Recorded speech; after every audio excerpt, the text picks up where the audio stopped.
ప్రకటించబడిన మాటలు మా హృదయాలలో భద్రపరుచుకొని ఈ చివరి దినాలలో మీ రాకడ కొరకు కనిపెట్టుకొని ఉండడానికి మీ కృప మా పట్ల దయచేయమని యేసుక్రీస్తు శ్రేష్టమైన నామములో ప్రార్థించి అడిగి వేడుకుంటూ ఉన్నాము తండ్రి, ఆమేన్. ప్రియులారా,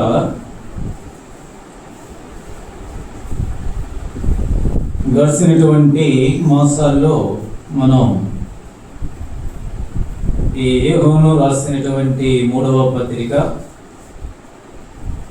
ఉన్నటువంటి గాయు అనే వ్యక్తిని గురించి మనం ధ్యానిస్తూ వచ్చాం.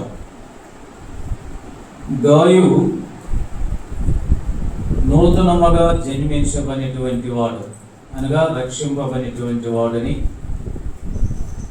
రెండవది, గాయు ప్రియుడుగా మరి జీవించిన అనుభవం ఆయనలో ఉంది. 2వ వచనంలో మాట ఉంది, ప్రియుడా నీవు ప్రియుడా అనే మాట. మూడవదిగా, వర్ధిల్లుతున్నటువంటి గాయు, వర్ధిల్లుతున్నటువంటి గాయు ఆత్మీయమైనటువంటి జీవితంలో ఎదుగుదల లేక అభివృద్ధి, వర్ధిల్లుట, మరి లక్షణాలన్నీ కూడా గాయలో ఉన్నాయి. మరి ఏ విషయాల ద్వారా మనం వర్ధిల్లగలమనేది కూడా గడిచినటువంటి మాసములో మనం ధ్యానం చేసుకున్నాం. సరే గమనించండి, ఈ సమయంలో 4వదిగా 4వ వచనములో అంటూ ఉన్నాడు యోహాను, నా పిల్లలు సత్యమును అనుసరించి నడుచుకొనుచున్నారని వినుట కంటే నాకు ఎక్కువైన సంతోషము లేదు అనే మాట మనం చూస్తూ ఉన్నాం. ఈ మాటలో గాయు ఎలాంటి వాడని తేలిపోయిందండి. ఎలాంటి వాడంట? సత్యమును అనుసరించి నడుచుకున్నవాడు. కనుక ప్రియమైనటువంటి వాళ్ళారా, దేవుని యందు విశ్వాసం ఉంచినటువంటి మనము, దేవుని బల్లలో పాలు పొందినటువంటి మనము, నమ్మినప్పటి నుండి సత్యమును అనుసరించి నడుచుకొనుట అనేది మన జీవితాలకు ఎంతో దీవెన, ఆశీర్వాదం అనేదిగా ఇక్కడ మనం చూస్తూ ఉన్నాం. సత్యమును అనుసరించి నడుచుకొనుట. సత్యము అనగా ఏంటి? సత్యము అనగా ఏంటండి? యోహాను సువార్త 14వ అధ్యాయం 6వ వచనములో ప్రభు ఈ మాట సెలవిచ్చాడు. అందుకు యేసు, నేనే మార్గము, నేనే సత్యము అన్నాడు. ఇప్పుడు చెప్పండి, సత్యం అంటే ఏంటి? సత్యము అనగా మన ప్రభు అయినటువంటి యేసుక్రీస్తు. అక్కడ పలికాడు కదా, నేనే మార్గము, నేనే సత్యం. అనగా సత్యం అనగా మన ప్రభు అయినటువంటి యేసుక్రీస్తు వారు. సత్యమును అనుసరించి నడుచుకునుట అంటే ఎవరిని పోలి మనం నడవాలి? మన ప్రభు అయినటువంటి యేసుక్రీస్తు వారిని పోలి నడవవలసినటువంటి వారమై ఉన్నాం. అందుకే కొరింథీయులకు రాసినటువంటి మొదటి పత్రిక 11వ అధ్యాయం 1వ వచనములో అపోస్తలుడైనటువంటి పౌలు గారు ఈ మాట అన్నాడు, నేను క్రీస్తును పోలి నడుచుకున్న ప్రకారము మీరును నన్ను పోలి నడుచుకొనుడి అన్నాడు.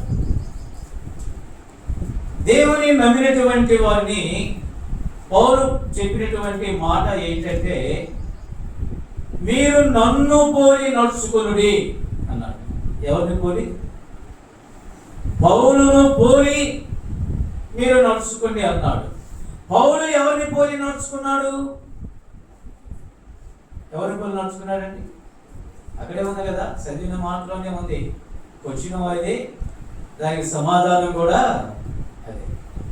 పౌలు నన్ను పోలి నడుచుకునండి అన్నాడు. అయితే పౌలు ఎవరిని పోలి నడుచుకున్నాడు? నేను క్రీస్తును పోలి నడుచుకున్న ప్రకారము మీరును నన్ను పోలి నడుచుకోండి. దేవుని పిల్లలమైన మన జీవితాలు, మన యొక్క నడవడిక, మన యొక్క ప్రవర్తన వినటువంటి వాళ్ళరా ప్రభువును పోలి మనం ఈ లోకములో నడుచుకొనవలసిన వారమై ఉన్నాం. ఆయన ఎలా నడుచుకున్నాడండి? ప్రభు ఆయన పవిత్రుడుగా ఈ లోకంలో జీవించాడు.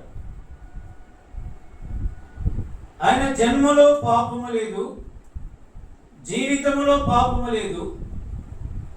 కనుకని ఆయన మరణాన్ని జయించాడు. ఓ మరణమా, నీ విజయం ఎక్కడ? ఓ మరణమా, నీ ముళ్ళు ఎక్కడని మరణపు ముళ్ళును విరిచిన వాడై ఆయన సమాధిని జయించడానికి కారణం ఏంటంటే ఆయన పవిత్రుడుగా ఈ లోకంలో జీవించినటువంటి వాడుగా మనం చూస్తూ ఉన్నాం. అందుకే లేవి కారణములు ఏమన్నాడండి? మీ దేవుడైన యెహోవానగు నేను పరిశుద్ధుడను అన్నాడు. ఆయన యందు విశ్వాసం ఉంచినటువంటి మనందరము కూడా పరిశుద్ధమైన జీవితాన్ని కలిగి ఉండాలి. పవిత్రులుగా ఈ లోకములో జీవించాలి. అప్పుడే మనము ప్రభువును పోలి నడుచుకొనగలం. అదే అన్నాడు కదా పేతురు రాసిన పత్రిక 1వ అధ్యాయం 14 నుంచి 16 వచనాలు, ఆ 2 వచనాలు కలిసి ఉంటాయి. వాటిలో మనం గమనించినట్లయితే అన్నాడు, నేను పరిశుద్ధుడనై ఉన్న ప్రకారము మీరును పరిశుద్ధులై ఉండుడి అన్నట్టు మీ సమస్త ప్రవర్తన యందు పరిశుద్ధులై ఉండుడి అన్నాడు. లేక పవిత్రులై ఉండుడి. పరిశుద్ధత లేక పవిత్రత, ఈ రెండు కూడా ఒకే భావాన్ని తెలియజేస్తాయి. కనుక ప్రియమైనటువంటి వాళ్ళారా, ఆయన పవిత్రుడుగా జీవించాడు. ఆయన పిల్లలమైన మనం ఆయనను పోలి జీవించవలసిన వారమై ఉన్నాం. అప్పుడే మనము ఈ లోకములో సత్యమును అనుసరించి జీవించగలం. సత్యాన్ని అనుసరించి జీవిస్తూ ఉన్నప్పుడు దేవుడు మనలను బట్టి ఆయన ఎంతగానో సంతోషించేవాడు. అంత మాత్రమే కాదు, మరి ఒకటి మనం జ్ఞాపకం చేసుకునే వారమై ఉన్నాం. సత్యము అనగా వాక్యము. ఏమైందండి సత్యం అనగా? చూడండి ఏ మాట, యోహాను సువార్త 17వ అధ్యాయం 17వ వచనం. యోహాను సువార్త 17వ అధ్యాయము 17వ వచనం. సత్యమందు వారిని ప్రతిష్ఠ చేయము, నీ వాక్యమే. ఏమన్నాడు? నీ వాక్యమే సత్యము. గమనించారా? సత్యము అనగా ప్రభువైనటువంటి యేసుక్రీస్తు అని చెప్తున్నా. ఇక్కడ మనం గమనించినట్లయితే నీ వాక్యమే సత్యము అన్నాడు. దేవుని వాక్యం, దేవుని వాక్యము సత్యమైంది కనుక సత్య సంబంధులమైనటువంటి మనం ఆ వాక్యాన్ని అనుసరించి నడవాలి. యాకోబు రాసినటువంటి పత్రిక 1వ అధ్యాయము 22వ వచనాన్ని మనం గమనించినట్లయితే అక్కడ ఒక మాట రాయబడి ఉంది. చూడండి, యాకోబు రాసినటువంటి పత్రిక 1వ అధ్యాయము 22వ వచనం, మీరు వినువారు మాత్రమై ఉండి మిమ్మును మీరు మోసపుచ్చుకొనకుండా వాక్య ప్రకారము ప్రవర్తించువారునై ఉండుడి. గమనించారా? వాక్యమే సత్యము అన్నాడు. ఇక్కడ యాకోబు అన్యదేశములందు చెంది ఉన్నటువంటి 12 గోత్రముల వారికి ఈ పత్రిక రాస్తూ ఈ మాట అంటూ ఉన్నాడు. ఏమని? మీరు వినువారు మాత్రమై ఉండి మిమ్మును మీరు మోసపుచ్చుకొనకుండా వాక్య ప్రకారము ప్రవర్తించువారునై ఉండుడి. వింటూ ఉన్నాం చక్కగా దేవుని మాటలు. స్థానిక సంఘములో కావచ్చు,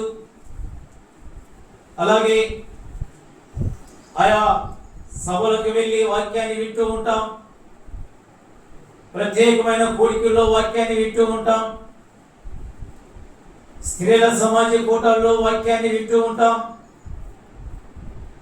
ఈ రీతిగా మనం అనేక సమయాలలో దేవుని వాక్యాన్ని వింటున్నాం, మంచిదే. కానీ వాక్యమే ఏమని సెలవిస్తూ ఉంది? మీరు వినువారు మాత్రమై ఉండి మిమ్మును మీరు మోసపుచ్చుకొనకుండా అంటూ ఉన్నారు. మనము మోసపుచ్చుకొనకుండా మన జీవితాలు స్థిరముగా నిలబడాలి అంటే విన్నటువంటి వాక్య ప్రకారము ఏం చేయాలన్నాడండి? మిమ్మును మీరు మోసపుచ్చుకొనకుండా వాక్య ప్రకారము ప్రవర్తించువారునై ఉండుడి. ఇక్కడ వినుట మాత్రమే కాదు, వినుట మంచిదే, ఆ వినుట మాత్రమే కాదు, విన్నటువంటి వాక్య ప్రకారము మన జీవితాలు నడవాలి. మనం ప్రవర్తించేవారముగా ఉండాలి. వాక్యము ఏమి సెలవిస్తూ ఉందో, వాక్యం మనకి ఏమి బోధిస్తూ ఉందో, వాక్యము ద్వారా మనం ఏమి వింటూ ఉన్నామో దాని ప్రకారము మనం ప్రవర్తించిన ఎడల, దాని ప్రకారం నడిచిన ఎడల మనము సత్యమును అనుసరించి నడిచినటువంటి వారమై ఉన్నాం.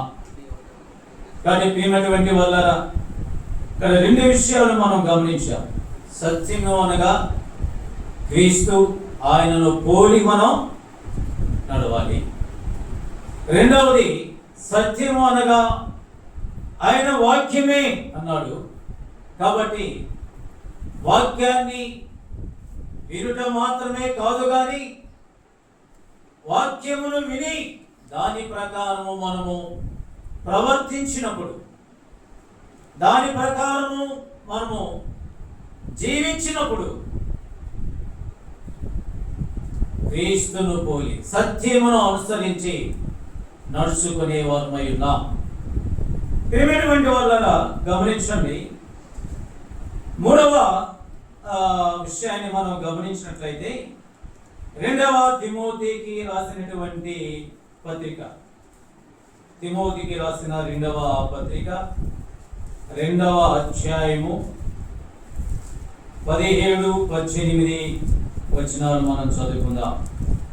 తిమోతికి రాసిన 2వ పత్రిక 2వ అధ్యాయము 17-18. కొరుకు పొండు ప్రాకినట్టు వారి మాటలు ప్రాకును, వారిలో కుమనయును పిలేతును ఉన్నారు. వారు పునరుద్ధానము గతించినని చెప్పుచు సత్యము విషయము తప్పిపోయి కొందరి విశ్వాసమును చెరుగుచున్నారు. అయినను దేవుని యొక్క స్థిరమైన పునాది నిలకడగా ఉన్నది. ప్రభు తన వారిని ఎరుగును అనునదియు, ప్రభు నామమును ఒప్పుకొను ప్రతి వాడును దుర్నీతి నుండి తొలగిపోవలెను అనునదియు దానికి ముద్రగా ఉన్నది. ఇటువంటి వల్ల ఇక్కడ మనం గమనించినట్లయితే ఈ సత్యము అనే పదానికి ఇది సిద్ధాంతమునకు సంబంధించినటువంటి మాట. సిద్ధాంతమునకు సంబంధించినటువంటి మాట. మన బ్రదరల్ సిద్ధాంతం మనకు ఏదైతే బోధిస్తుందో ఆ సిద్ధాంతములో మనం సరిగా నిలిచి ఉండుటయే సత్యము అన్నాడు. అర్థమైందా? ఇప్పుడు కొన్ని డెనామినేషన్స్ ఉన్నాయి. ఒక్కొక్క డెనామినేషన్కి ఒక్కొక్క కొన్ని సిద్ధాంతాలు ఉంటాయి. అలాగే దైవ గ్రంథమైనటువంటి దేవుని వాక్యం, దేవుని సిద్ధాంతం, లేక మన బ్రదరల్ సంఘాల్లో మరి మనం వాక్యాన్ని అనుసరించి నడుచుకునేవారు మరి వాక్యం అనేది మన యొక్క గట్టిగా ఉంటుందని, వాక్యానుసారముగా మనం లోకంలో జీవిస్తామని నానుడి మరి అన్ని సంఘాల్లో కూడా మనను గురించి చెప్పుకుంటూ ఉంటారు, అనుకుంటూ ఉంటారు. అయితే మన సిద్ధాంతం ఏమి మనకు బోధిస్తూ ఉందో ఆ సిద్ధాంతమును అనుసరించి మనం నడుచుకొనుటయే ద ట్రూత్ అన్నాడు. సిద్ధాంతమును అనుసరించి నడుచుకొనుటయే సత్యము. కాబట్టి ప్రియమైనటువంటి వాళ్ళారా, ఈ సత్యము అలాగే గల్తీలకు రాసిన పత్రికలు మనం గమనించినప్పుడు సత్యము అనగా నిజము లేక వాస్తవము అని మరి యొక్క అర్థాన్ని కూడా ఇస్తుందండి. సత్యం అనగా ఏంటి? నిజము, వాస్తవమైనటువంటిది. కనుక మన యొక్క ఆలోచనలు లేక మన మాటలు కూడా వాస్తవముతో కూడినటువంటిగా ఉండాలి. క్రీస్తును పోలి నడిచేవారు, వాక్యాన్ని అనుసరించి జీవించేవారు, సత్య సిద్ధాంతమును అనుసరించి నడుచుకునే వారి యొక్క మాటల్లో కపటము అనేది ఉండకూడదు. మన మాట ఎలా ఉండాలి? మన మాటలు ఎలా ఉండాలండి? అవునంటే అవును, కాదంటే కాదు అనే స్థితిలో మన మాటలు ఉండాలి. అదే సత్యం అన్నాడు. గమనించారు? అదే సత్యం.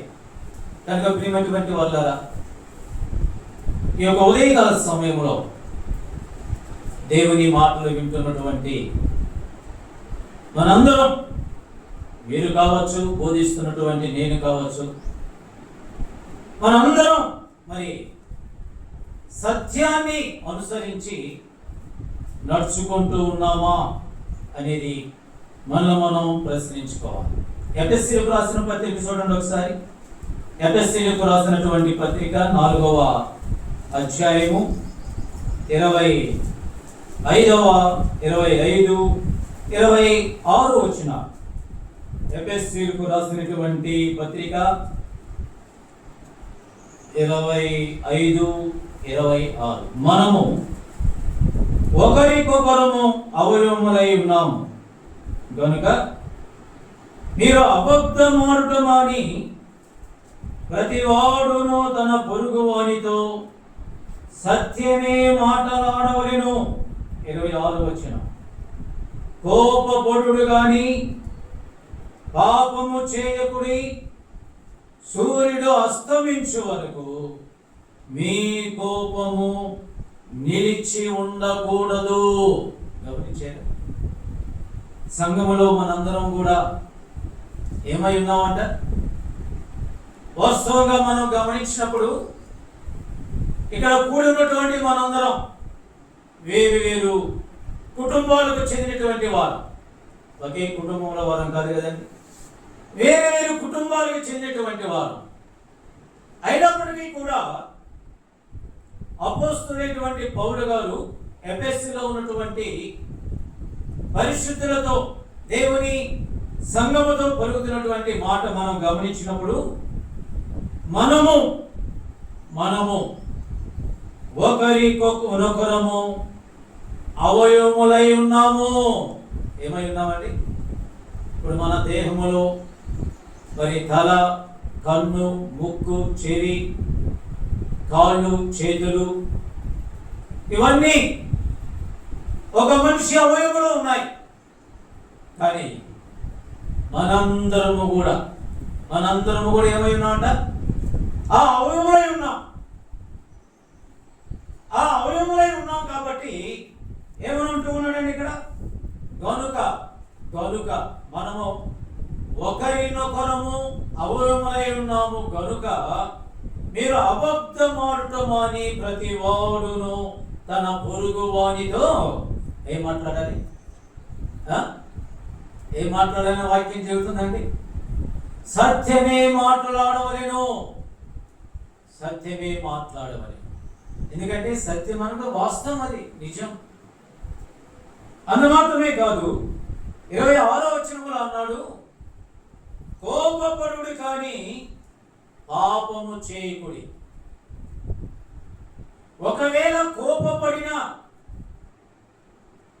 కోపపడవచ్చు కానీ ఏం చేయకూడదు అంటున్నాడు? పాపము చేయకూడదు.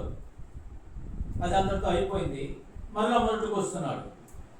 కోపపడిన మరి మనము ఆ కోపం అనేది సూర్యుడు అస్తమించే వరకు మీ కోపము నిలిచి ఉండకూడదు. మనమైతే కొన్ని సంవత్సరాలు దాన్ని భద్రంగా దాచుకుంటాం కదండి. ఒక వ్యక్తి మీద లేక ఒక సహోదరి మీద, ఒక సహోదరుని మీద మనకి ఏదైనా కోపం ఉందనుకోండి, మనం ఆ సాయంత్రంతో దాన్ని వదిలేస్తామా? ఉన్నారా? వదిలేసేవారు ఉన్నారండి? సంవత్సరాల తరబడి చాలా జాగ్రత్తగా ఆ మనిషిని చూసినప్పుడల్లా మనకు ఆ మాట గుర్తు వస్తూనే ఉంటుంది. కాబట్టి ఎక్కడ పోయింది అది ఇంకా?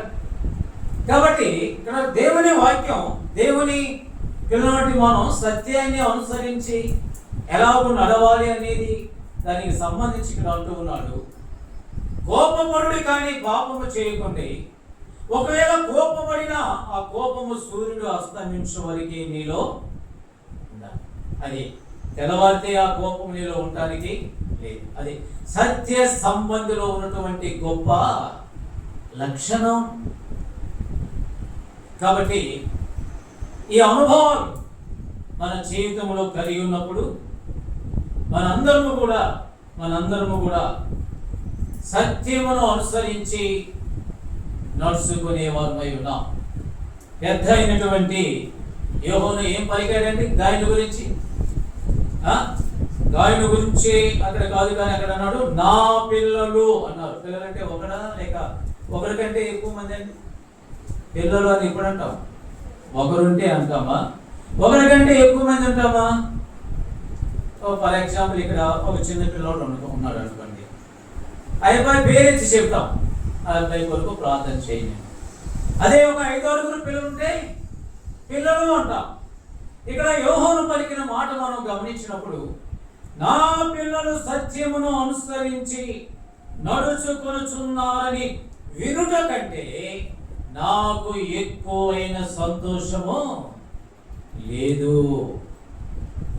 ధనధాన్యాలు ఉండవచ్చు, భోగభాగ్యాలు ఉండవచ్చు, ఆస్తి అంతస్తులు ఉండవచ్చు, గొప్ప అధికారం ఉండవచ్చు, హోదా ఉండవచ్చు, పేరు ప్రఖ్యాతులు ఉండవచ్చు.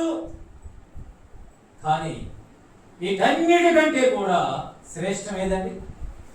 పెద్ద ఏం పలికాడు? ఏం చెప్పాడు? సత్యమును అనుసరించి నడుచుకుంటా.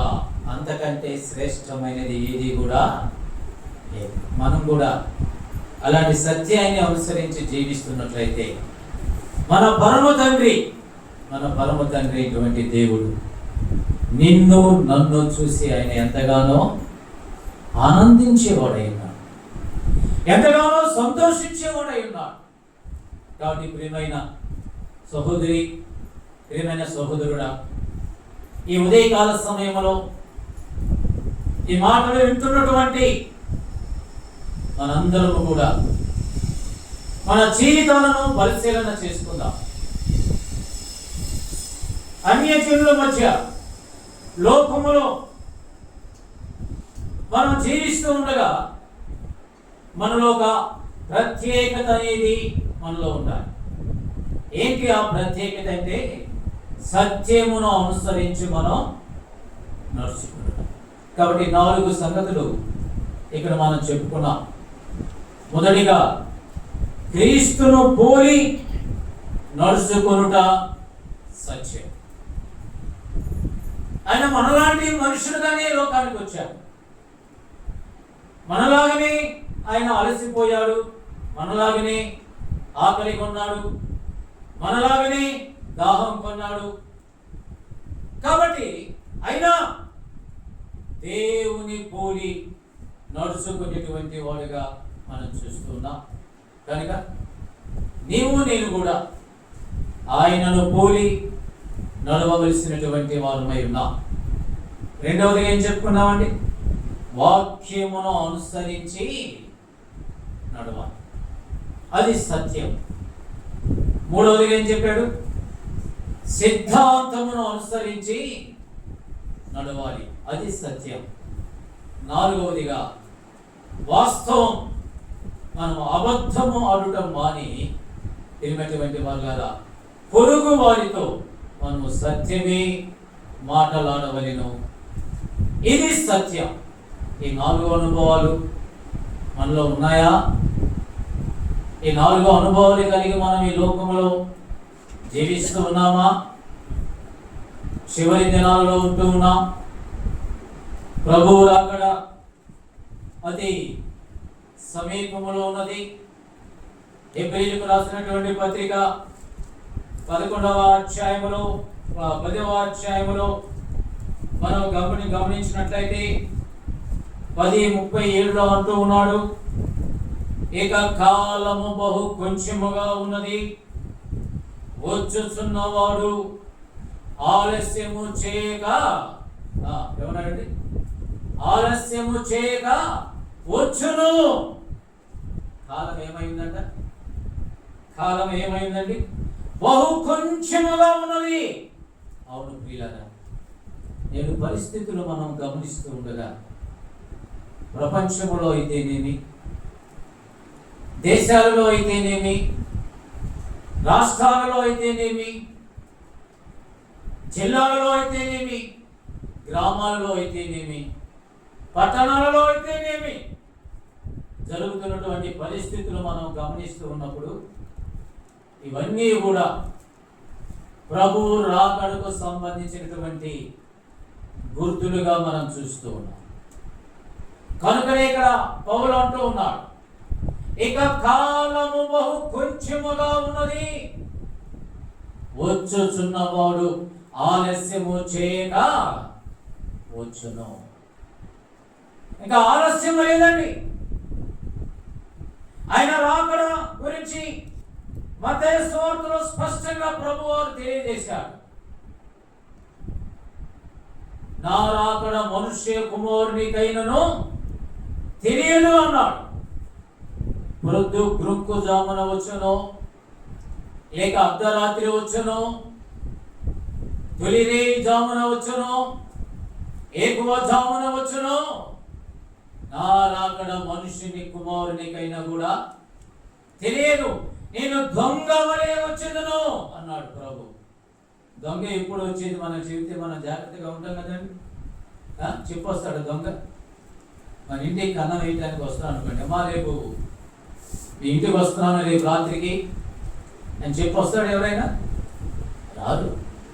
కానీ ప్రియమైన వాళ్ళని గమనించండి, ప్రభువు రాకడ కూడా ఆయన దొంగ వలె రాబోతూ ఉన్నాడు.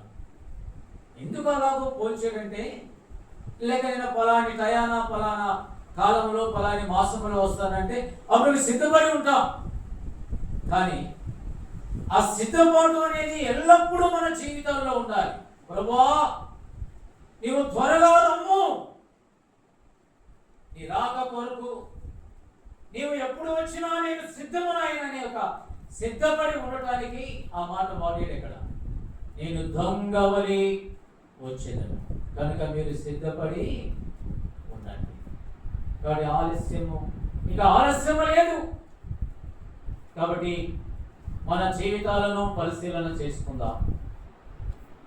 ప్రభువు రాకడ సమీపముగా ఉంటూ ఉండగా ప్రియమైనటువంటి వాళ్ళారా, మనం సత్యమును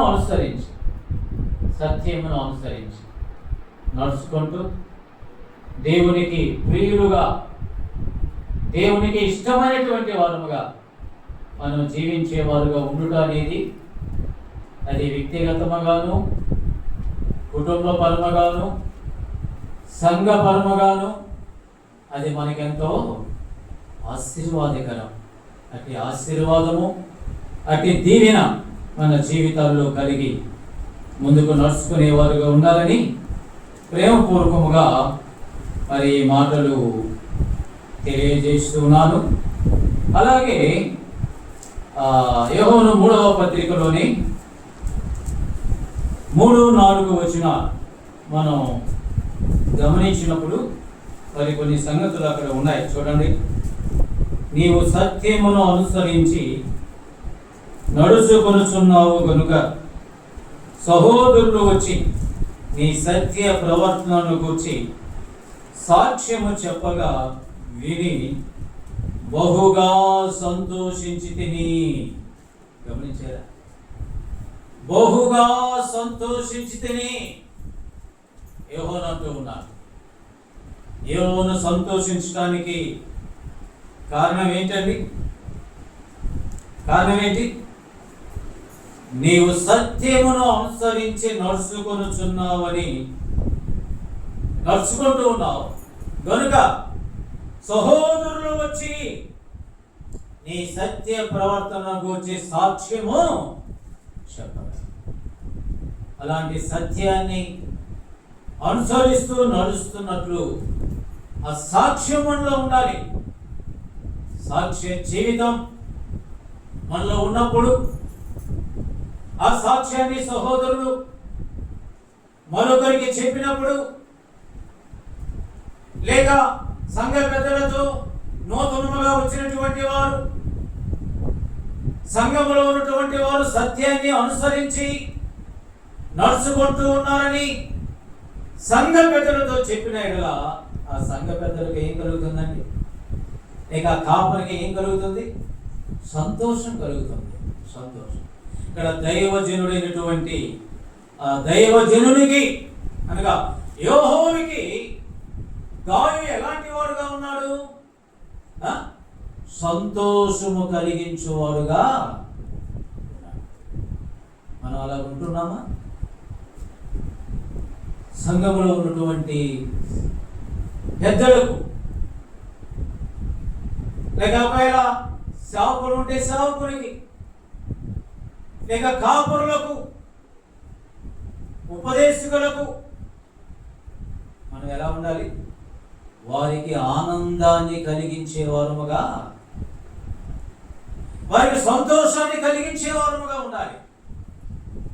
అట్టి జీవితము, అట్టి సాక్ష్య జీవితం అనేది మనకెంతో ప్రాముఖ్యమైనటువంటిది అనే విషయాన్ని మనం గమనించాలి. ఆ మార్గములో మనం నడవలసినటువంటి వారమై ఉన్నాం. చూడండి, హెబ్రీయులకు రాసినటువంటి పత్రిక 13వ అధ్యాయం 17వ వచనాన్ని మనం గమనించినప్పుడు అక్కడ ఒక మాట రాయబడి ఉంది. హెబ్రీయులకు రాసినటువంటి పత్రిక 13వ అధ్యాయము 17. మీ పైని నాయకులుగా ఉన్నవారు లెక్క ఒప్ప చెప్పవలసిన వారి వలె మీ ఆత్మను కాయిచున్నారు.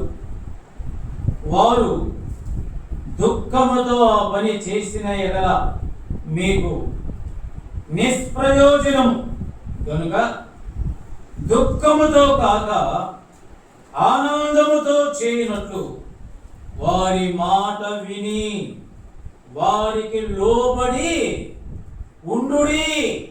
గమనించారండి?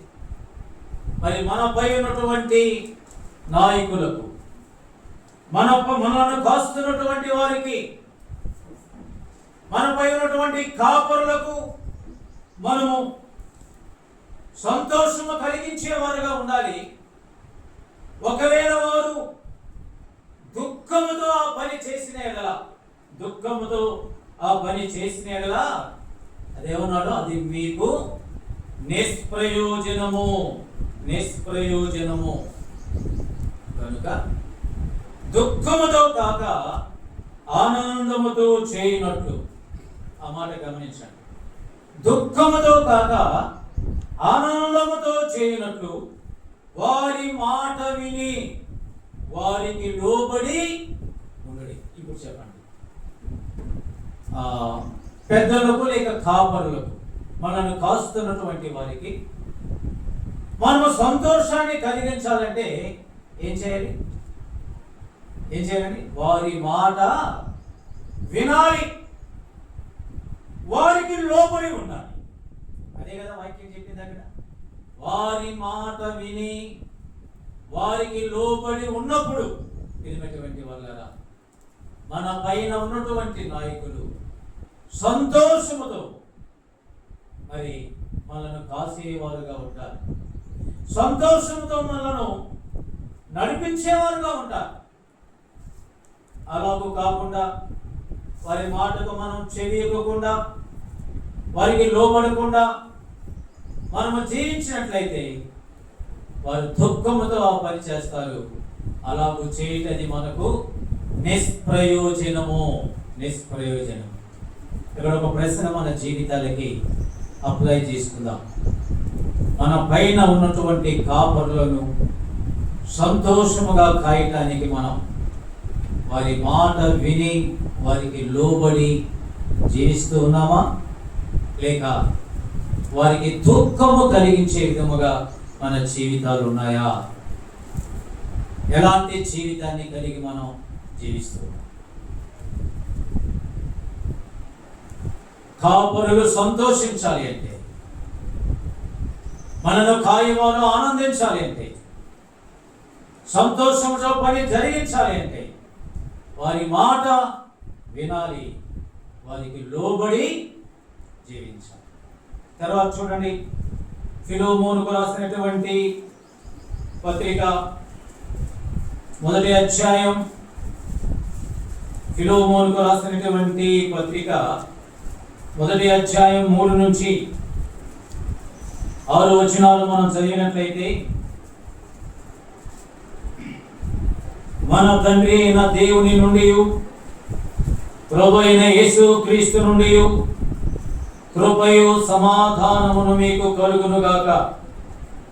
నీ ప్రేమను కూర్చియు ప్రభు అయిన యేసు ఎడలను సమస్త పరిశుద్ధుల ఎడలను నీకు కలిగి ఉన్న విశ్వాసమును కూర్చియు నేను విని నా ప్రార్థనల యందు నీ నిమిత్తము విజ్ఞాపనము చేయుచు ఎల్లప్పుడూ నా దేవునికి కృతజ్ఞతాస్తుతులు చెల్లించుచు క్రీస్తును బట్టి మీ యందున్న ప్రతి శ్రేష్టమైన వరము విషయమై నీవు అనుభవపూర్వకముగా ఎరుగుట వలన ఇతరులు నీ విశ్వాసమందు పాలివారొకటి అనున్నది కార్యకారి కావలేనని వేడుకొనుచున్నాను. గమనించారండి, ఇక్కడ అంటూ ఉన్నాడు పౌలు ఫిలోమోను మరి చెరసాలలో ఉన్నటువంటి పౌలును సంతోషపరిచాడు. కారణం ఫిలోమోనులో ఉన్నటువంటి అనేక గొప్ప లక్షణాలు. చూడండి, ఇక్కడ అంటూ ఉన్నాడు నీ ప్రేమను గూర్చి. ఫిలోమోను ఏం కలిగి ఉన్నాడు? ప్రేమ కలిగిన వాడుగా ఉన్నాడు ఇక్కడ.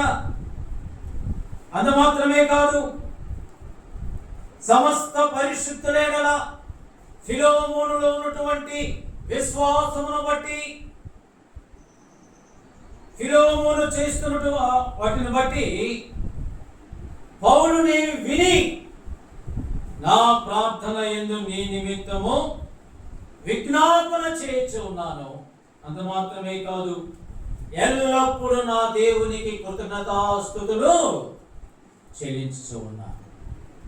పౌలు ఎక్కడో చెరసాలలో ఉన్నాడు, కానీ ఫిలోమోను యొక్క జీవితాన్ని గురించి తెలుసుకున్నప్పుడు ఫిలోమోనులో ఉన్నటువంటి ఆ ప్రేమ, ఫిలోమోనులో ఉన్నటువంటి ఆ విశ్వాసాన్ని బట్టి ఎల్లప్పుడూ దేవునికి కృతజ్ఞతాస్తుతులు చెల్లిస్తూ విజ్ఞాపనలు చేస్తున్నటువంటి వాడుగా, సంతోషమైనటువంటి హృదయాన్ని కలిగిన వాడుగా చెరసాలలో ఉన్నటువంటి పౌలు చెబుతున్నటువంటి మాటలు ఈ మధ్యాహ్నకాల సమయంలో మన జీవితాలు కూడా మరి మనల్ని కాసే వారికి సంతోషము కలిగించే వారముగా ఉండాలి.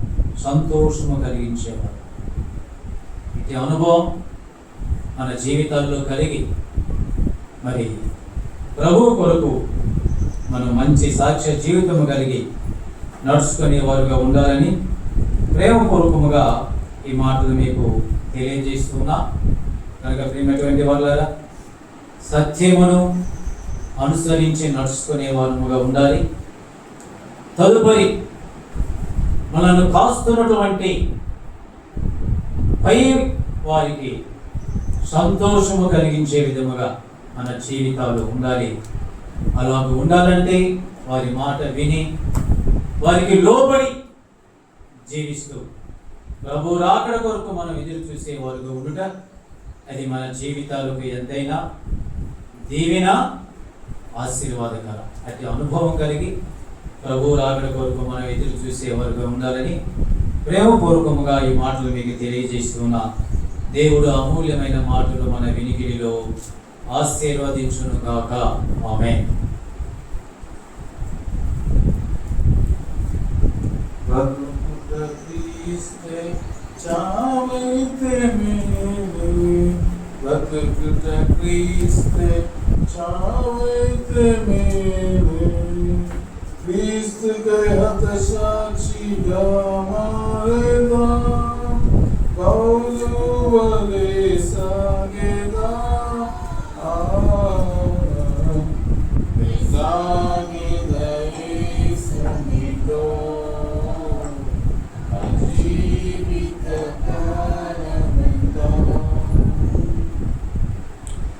మాటలు అందించిన జాన్ గోడర్ గారికి వందనాలు. మనం క్రీస్తుని పోలి నడుచుకోవాలి, వాక్యమును అనుసరించి నడుచుకోవాలి, సిద్ధాంతాలు అనుసరించి నడుచుకోవాలి, సత్యవాక్యాన్ని అనుసరించి మనం లోకంలో జీవించాలనే చక్కని మాటలు మనం విన్నాం. ఆ విధంగా మనం జీవించడానికి మనం సాయం చేయగాక ప్రార్థన చేస్తున్నాం. సర్వాధికారి సర్వోన్నత మా గొప్ప దేవ, సన్నిధిలో మరి వాక్యాన్ని వినడానికి మాకు దయచేసినందుకు తెలుస్తున్నాం. మరి పౌలు మిగులు పోలి నడుచుకున్నాడు.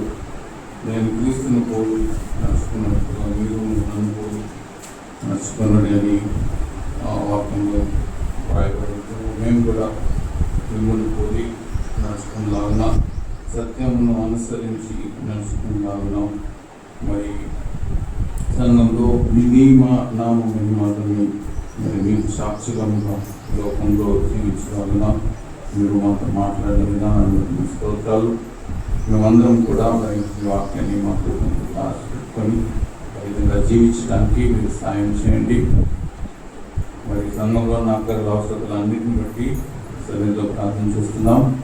వాక్యం అందించిన కోడూరు అన్నవారి సంఘంలో వారి కుటుంబాన్ని సంఘాన్ని మీరు జ్ఞాపకం చేసుకుని అక్కర్ల అవసరాలను తీర్చి బలపరచండి.